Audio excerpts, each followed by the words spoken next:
સૌપ્રથમ આ કોલેજના આ ઇન્સ્ટિટ્યૂટના યુનિવર્સિટીના પ્રિન્સિપાલ ડૉક્ટર કલ્પેશ વાડરા સાહેબનો હું દિલથી આભાર માનીશ અને આપ સૌ મા સરસ્વતીના ઉપાસકો છો. વિદ્યા આપના એક કોર્સની અંદર વિદ્યમાન છે એવા સૌ પ્રોફેસર આપની અંદર बैठे ये परमात्मा ने प्रणाम करूँ. इतनी मुश्किल दुनिया में क्यों इतना आसान हूँ मैं? खबर है मुझको दुनिया की, बस खुद से अनजान हूँ मैं. चेहरे के इस जगत में खोई हुई पहचान हूँ मैं.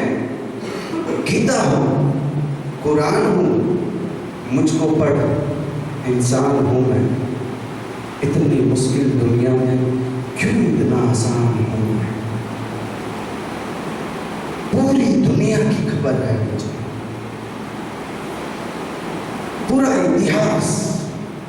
ऐसे तो हम ये भी बोल सकते हैं कि भविष्य में क्या होने वाला है ना, वो कभी कभी हम अनुमान भी कर देते हैं. इतनी मुश्किल दुनिया में क्यों मैं खुद क्यों इतना आसान हूँ? खबर है मुझको दुनिया की, बस खुद से अनजान हूँ मैं.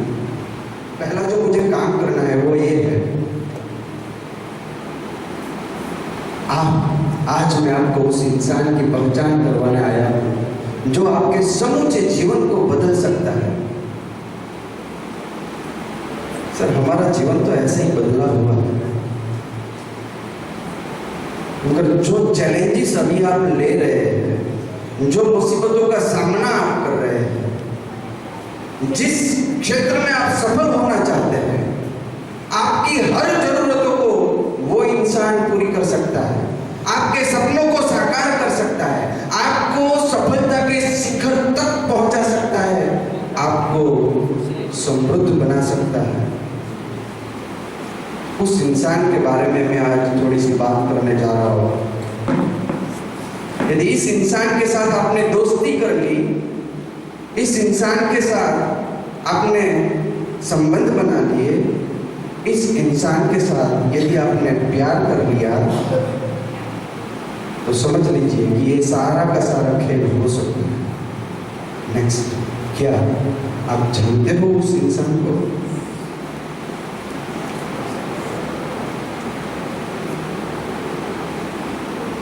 मुझे जवाब चाहिए. मैं ऐसे कोई एम्प्लॉई या स्टूडेंट के पास बैठा होता तो एक्सपेक्टेशन नहीं होती मुझे, मगर अभी तो मैं माँ सरस्वती के उपासक के पास खड़ा हूँ. Yes yes yes yes, my self my soul. Yes, very good. जोरदार ताली इनके लिए. ये वो हम खुद है. नेक्स्ट, वो है हम खुद, हम कोई नहीं. मगर घटना ऐसी घटती है मेरे दोस्तों, बड़ी लोग. एक बार ऐसा हुआ, एक नगर में बहुत अच्छा सोने की चिड़िया बोलते उसको, जैसे भारत को सोने की चिड़िया बोलते थे, वो नगर सोने की चिड़िया है. वहां का जो राजा है बहुत अच्छा अनुशासन उसका है.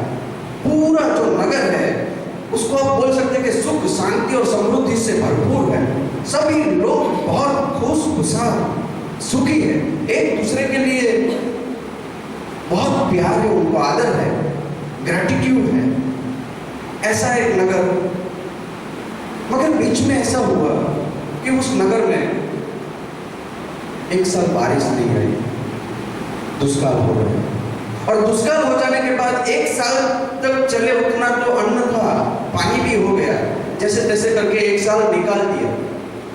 घटना ऐसी घटी कि दूसरे साल भी ये दुष्काल हुआ, पानी नहीं था पूरे गांव में, कैसे जिया जाए? मगर जैसे तैसे करके दूसरा साल भी निकाल दिया. और संजोग प्रसाद घटना ऐसी घटी कि तीसरा साल भी एक भी बूंद पानी का नहीं पड़ा.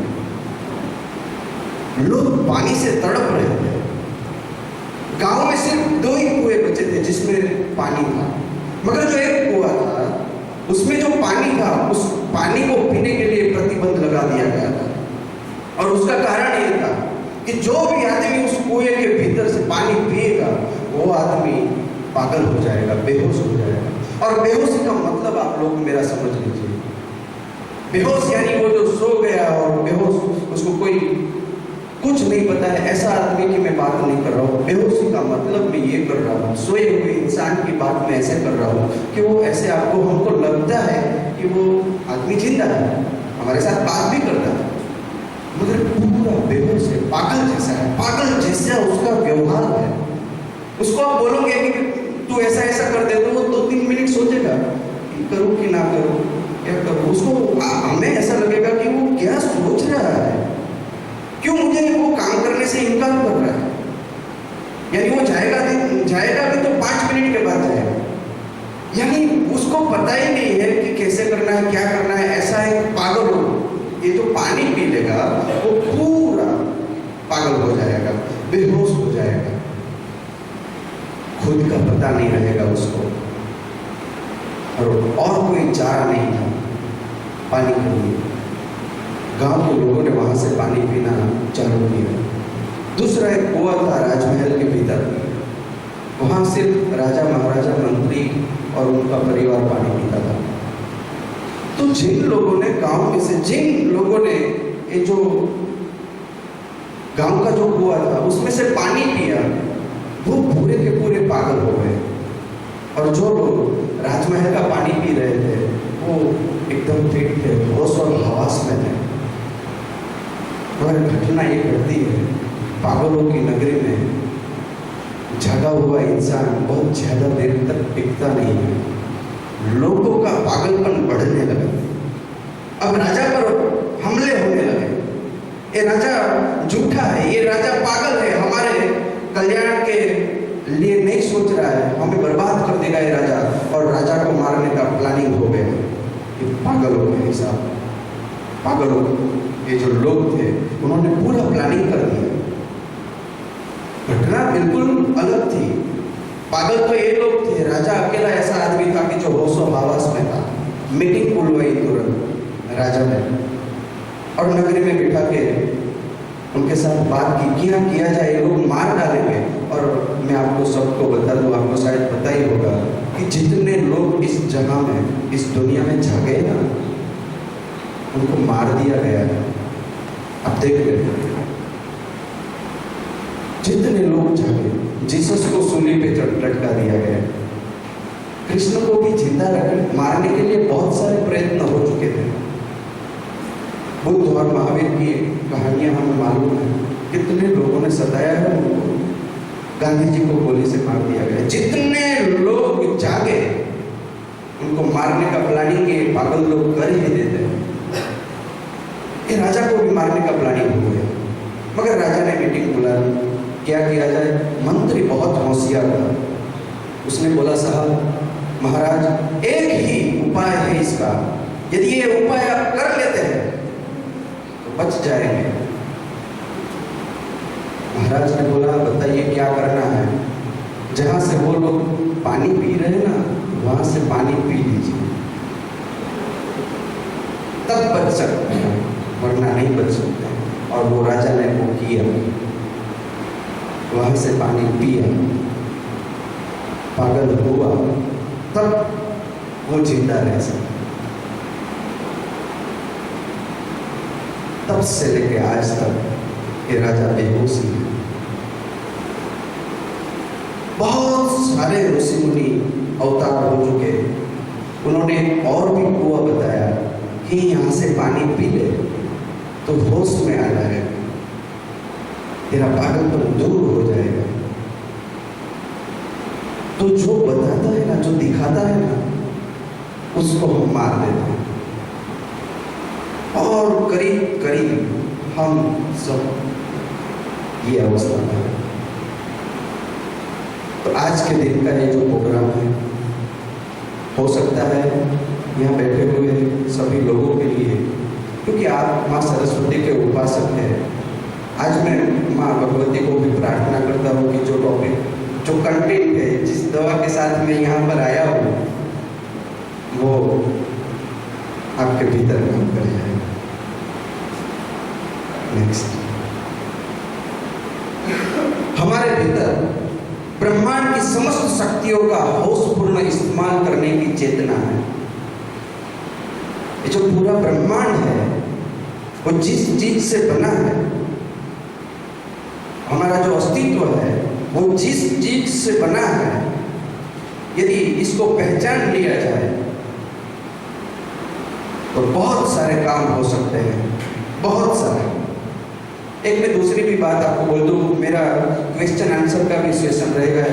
जो भी टॉपिक आपको नहीं समझ में आता है या आपको उसमें कुछ डाउट है, या समझ लीजिए कि मेरा कोई, मैं यहाँ से बोल रहा हूँ वो कोई इनवर्स प्रोसेस है, आप मुझसे भी अच्छा जानते हो, और आप मेरा कोई गलत टॉपिक आ जाए तो आप मुझे उसके आधार पर वो जो मैं बोल रहा हूँ उसका भी क्वेश्चन पूछ सकते हैं। और इसके रिलेटेड इन स्पिरिचुअलिटी के ऊपर, आध्यात्मिकता के ऊपर कोई भी क्वेश्चन, अपने प्रॉब्लम्स भी बता सकते हैं। वो लास्ट सेशन में हम रखेंगे। बीच में भी किसी को कोई क्वेश्चन है तो भी पूछ सकते हैं। हम क्वेश्चन के ऊपर भी थोड़ा काम करेंगे, क्योंकि मुझे पता है मेरे बोलने से पूरा नहीं होगा, मगर आपका जो प्रॉब्लम है उसका सॉल्यूशन होना चाहिए। आप जहाँ पर अटके हुए हैं, आपको जहाँ से गति चाहिए उसका सॉल्यूशन होना चाहिए। ये मेरी जनरल फूड सप्लीमेंट है कि जो आपको बूस्ट करेगी। और आपके कोई पर्सनल प्रॉब्लम्स हैं जो सबको लागू होते हो तो उसको हम क्वेश्चन आंसर के जरिए थोड़ा सॉल्व करने का कोशिश करेंगे। हमारे भीतर ब्रह्मांड की समस्त शक्तियों का होशपूर्ण इस्तेमाल करने की चेतना है। हम जो है, हमारा जो अस्तित्व है, उसका मूल जो भाग है, वो पूरा जो ब्रह्मांड है उसकी जो समस्त शक्तियां है उसको होशपूर्ण इस्तेमाल करने की चेतना हम खुद है। अब आप मुझे बताइए कि इतनी सारी शक्तियों के साथ जब हम जी रहे हैं तो हम जो पाए, जो चाहे वो पा सकते हैं या नहीं पा सकते? पा सकते हैं। जिसका इस्तेमाल करके हम जो चाहे वो बन सकते हैं, कर सकते हैं और पा सकते हैं। हमारी जिंदगी और कोई नहीं, हम खुद बनाते हैं। जैसी चाहे वैसी बनाते हैं। मगर एक क्वेश्चन और भी है। नेक्स्ट क्वेश्चन ये है कि शक्तियों के बारे में हम बात करेंगे, शक्तियां क्या है, मगर उसके पहले आप क्या बनना चाहते हैं? अब मैं सिर्फ प्रोफेशन के बारे में नहीं बोल रहा हूँ। अब प्रोफेशन के लिए तो आपने सिलेक्ट कर लिया प्रोफेसर का प्रोफेशन, अब प्रोफेशन में प्रोफेसर बन चुके हैं, मगर फिर भी अभी बहुत कुछ बनना बाकी है, जो भीतर से बनना बाकी है। आप क्या बनना चाहते हैं? तय किया है कभी? दूसरा मेरा क्वेश्चन है, आप क्या करना चाहते हैं? न्यूटन, आइंस्टाइन, गांधी जी, मोदी जी जो कर रहे हैं, ऐसा कोई मिशन है हमारे पास? क्या करना चाहते हैं हम अपनी जिंदगी में? और तीसरा क्वेश्चन है मेरा, आप क्या पाना चाहते हैं? क्या पाना चाहते हैं आप? अपनी जिंदगी में कौन सी चीजें आपको खुशी दे सकती है? क्या अभी तय किया है वो आपने? यदि ये तय नहीं किया है तो इसके बगैर कोई शक्ति आपके भीतर प्रकट नहीं हो सकती। हमारे भीतर जो ताकत है वो ताकत तभी काम करती है जब ये प्रोसेस हमारी पूरी होती है। ये फर्स्ट स्टेप है हमारा, और फर्स्ट स्टेप जब तक हम नहीं लेते हैं तब तक कोई भी शक्ति हमारे भीतर प्रकट नहीं होती है। और आकर करेगी भी तो क्या करेगी? शक्ति आ भी गई तो क्या करेगी? वो प्रकट भी हो गई हमारे भीतर तो करके वो करेगी क्या? आपने शायद वो सुना होगा कि वो अलादीन चिराग ऐसे रगड़ता है और उसमें से जीनी प्रकट होता है। वो जीनी को काम दिखाना पड़ता है। आपको पता होगा कि आपने शायद देखा हो तो कि वो जीनी को यदि आप काम नहीं दिखाते हो तो वो आपको खा जाता है। शक्ति ऐसा काम करती है। यदि जब शक्ति जग जाए और जागने के बाद आप उसको सही रास्ता नहीं दिखाते हो, सही काम नहीं दिखाते हो, तो वो आपको खा जाएगी, आपकी पूरी लाइफ को खा जाएगी, बर्बाद करके रख देगी। तो ये जरूरी है पहला स्टेप। आप क्या पाना चाहते हैं, क्या बनना चाहते हैं, क्या करना चाहते हैं, अपनी जिंदगी कैसे जीना चाहते हैं, सबसे बड़ा स्टेप है। कैसे जीना चाहते हैं आप? यदि आपने तय नहीं किया है तो अभी करना पड़ेगा। साहब ने बोला कि एक्सरसाइज करोगे थोड़ा टाइम, ये जो मैं बनाता हूँ ना, तो मुझे लगता है कि 1 घंटा ही होगा ये समझाने में, मगर बातें करने लगता हूँ तो टाइम बहुत ज़्यादा हो जाता है, क्योंकि इसमें थोड़ी एक्सरसाइज करवाता हूँ। तो मैं आपको 1 मिनट की एक्सरसाइज करवाऊँगा। आंखें बंद कीजिए, अपने खुद से पूछिए कि आप क्या बनना चाहते हैं, क्या करना चाहते हैं, क्या पाना चाहते हैं। मैं यहाँ से सजेस्ट करूँगा आपको, और कैसी जिंदगी जीना चाहते हैं। आंखें बंद कर दीजिए, गहरी 2-3 सांस लीजिए।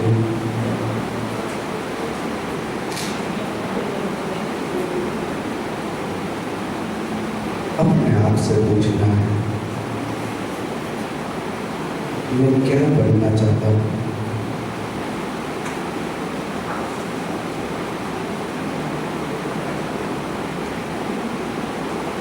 जो दुनिया के लिए कल्याणकारी हो जाए, ऐसा मैं क्या बन जाऊँ जो पूरी मानव जात, पूरी जीव सृष्टि, ये ब्रह्मांड के लिए हितकारी और कल्याणकारी हो जाए।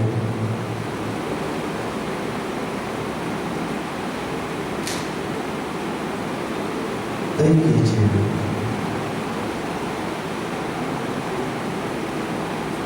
वो बन गए तो आप क्या करना चाहते हैं अपनी जिंदगी में। भगवान ने हमें जिंदगी दी है, तो यूं ही खाया पिया, काम पर गए, घर पर गए, काम पर गए, घर पर गए, ऐसे ही जीने या कुछ करके जाना। क्या करना चाहते हैं अपने आप से पूछिए।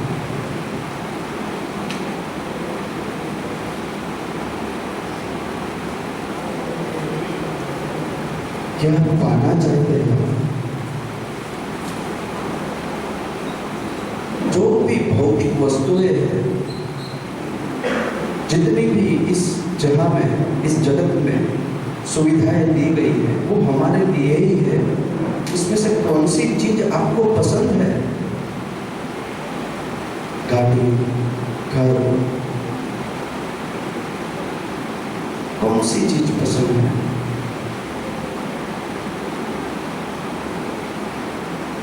कैसा घर आप पाना चाहते हैं?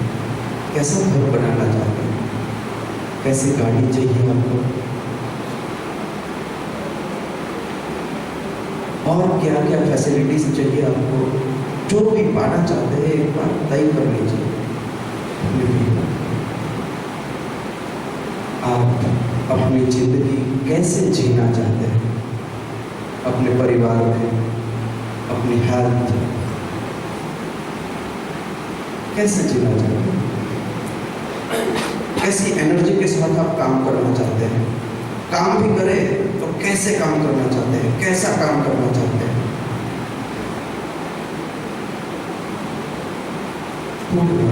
देख लीजिए।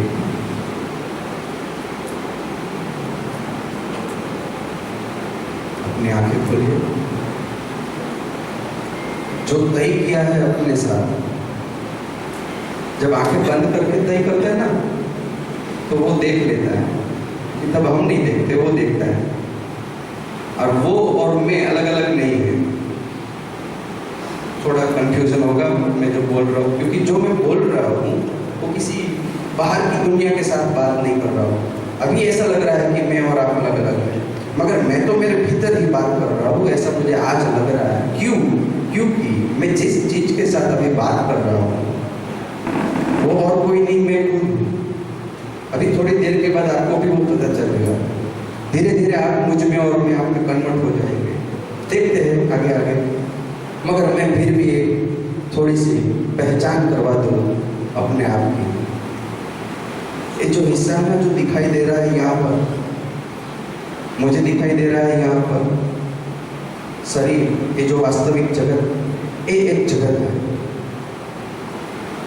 और एक हिस्सा है जो नहीं दिखाई दे रहा है, वो हमारे अस्तित्व का नहीं दिखाई देने वाला जगत है।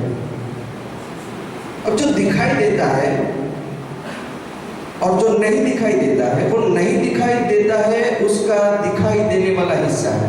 समझना थोड़ा, जो नहीं दिखाई देता है उसका दिखाई देने वाला हिस्सा ये बॉडी है, और जो दिखाई देता है उसका नहीं दिखाई देने वाला बॉडी, जिसे आप कोई भी नाम दे, आत्मा, चेतना, परमात्मा, कोई भी नाम दे, मगर एक ही है, वो अलग अलग नहीं है। और ये बॉडी के अंदर, अब बॉडी नहीं बोलूंगा, अस्तित्व बोलूंगा, हमारे अस्तित्व के भीतर मैंने इसको समझा है, तब तक मैं समझाने के लिए उसको 7 स्तर में डिवाइड कर देता हूँ। 7 स्टेप है। ये पहला हमारा दिखाई देने वाला बॉडी, पूरा जगत और विज्ञान जानता है कि ये जो पूरा ब्रह्मांड है वो कितने तत्वों का बना है। कितने तत्व है? 5 तत्वों का बना हुआ है। कौन कौन से है ये? अग्नि, वायु, जल, पृथ्वी और आकाश। ये 5 तत्वों का बना है, ये हमारा बॉडी है और ये पूरा ब्रह्मांड है। आपने ये भी सुना होगा कि यथा पिंडे तथा ब्रह्मांडे, यथा पिंडे तथा ब्रह्मांडे, जो इसके भीतर है वो पूरे ब्रह्मांड में है। यानी ये हजारों सूर्य जो ब्रह्मांड में है, सूर्य मंडल जो ब्रह्मांड में, वो हमारे भीतर भी है। सूर्य वहां ठंडा होता है, हमारा बॉडी यहाँ ठंडा होता है। चंद्र वहां अंश मात्र भी ऊपर जाता है तो पानी के ऊपर उसकी इफेक्ट होती है, हमारे बॉडी के ऊपर भी उसकी इफेक्ट होती है। पूर्णिमा के दिन आपने, पूर्णिमा और अमास के दिन आपने सुना होगा कि समुद्र में भरती और ओट आते हैं, तो उसकी जो असर हमारे बॉडी पर हो रही है और हमारे बॉडी की असर उसके ऊपर भी हो रही है। यानी पूरा ये जो ब्रह्मांड है और हम इसके साथ जुड़े हुए हैं। हमारा बॉडी भी, हमारा पूरा अस्तित्व ये ब्रह्मांड के साथ जुड़ा हुआ है। मगर एक जो बात है, एक जो ये ब्रह्मांड का रचयिता है, जिसको माता जी के रूप में हम बोले तो उसको बोला ब्रह्मांड भांडोदरी। ब्रह्मांड भांडोदरी का मतलब क्या होता है? जो ब्रह्मांड की रचयिता है वो भी हम ही है, वो और कोई नहीं है। मगर वहां तक हम कभी सोचे ना हो, क्योंकि जो सोच रहा है वो मन है, वहां का तो एक्सपीरियंस ही करना पड़ता है। यानी मैं आपको बोलूं कि आम कभी आपने चखा ही नहीं, कभी देखा ही नहीं, कभी सुना ही नहीं, और मैं कितना भी बोलूं तो आपको पता चलेगा कि आम क्या, कितना भी बोलूं कि आम इतना अच्छा आता है, उसका स्वाद ऐसा आता है, मगर कभी नहीं चखा है, और मैं बोले ही जाऊं आप बोर हो जाओगे।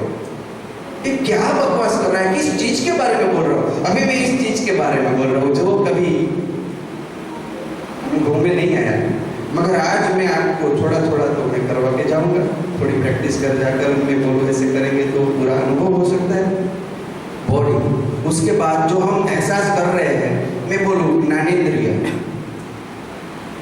कितनी ज्ञानेंद्रियों के विषय है? कोई बता सकता है कि इतने विषय है ज्ञानेंद्रियों के?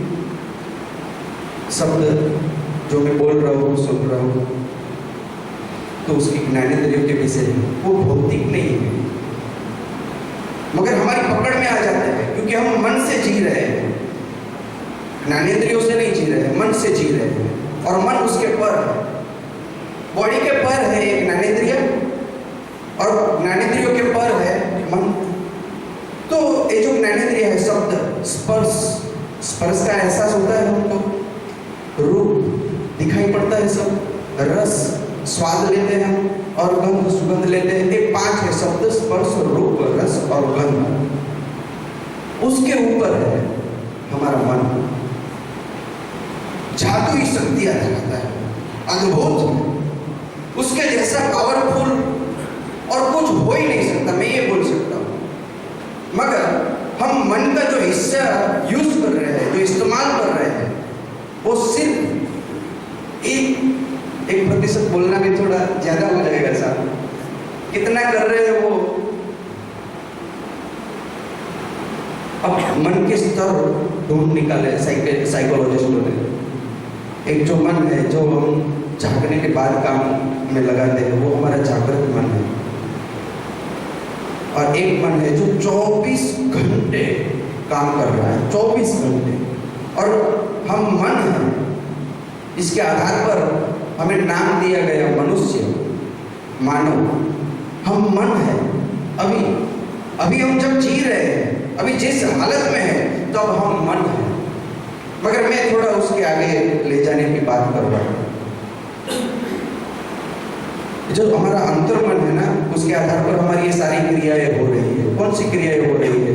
हमारा ये सुनना, देखना, ये देखने की ताकत, सुनने की ताकत, वो हमारे अंतर्मन से आती है। और उसके पास गजब की शक्ति है। वो पूरा एक यूनिवर्सल माइंड तक का वो पूरे यूनिवर्स के साथ जुड़ा हुआ है। हम सब ये सबकॉन्शियस माइंड से जुड़े हुए हैं। से बॉडी अलग अलग है, मगर हमारा जो यूनिवर्सल माइंड है वो हम सबका एक है। और उसके आधार पर ही वो जो यूनिवर्सल माइंड में जो संकल्प जाएगा, हम सब वही क्रियाएं करने लगते हैं। हम सबका यूनिवर्सल माइंड में जो भी संकल्प डाला जाए, वो हम करते हैं। और जो ऋषि मुनि है, वो संकल्प यूनिवर्स में डालते हैं, और उसके आधार पर अभी हम जी रहे हैं। आपने कभी सुना हो, संत न हो तो संसार में, तब तो जल जाओ ब्रह्मांड। सुना है ना कभी? संत न हो तो संसार में, तो जल जावत ब्रह्मांड। उसका कारण ही यही है कि वो यूनिवर्सल में सबके कल्याण का संकल्प भेज रहा है, और उसके आधार पर हम काम कर रहे हैं। एक मन है, उसके ऊपर बुद्धि है। गायत्री उपासना 4 वेदों का सार। जब हमारी बुद्धि प्रकट हो जाती है ना, तो वहां तक पहुंचना बहुत आसान हो जाता है। गायत्री उपासना उसमें बुद्धि की उपासना है।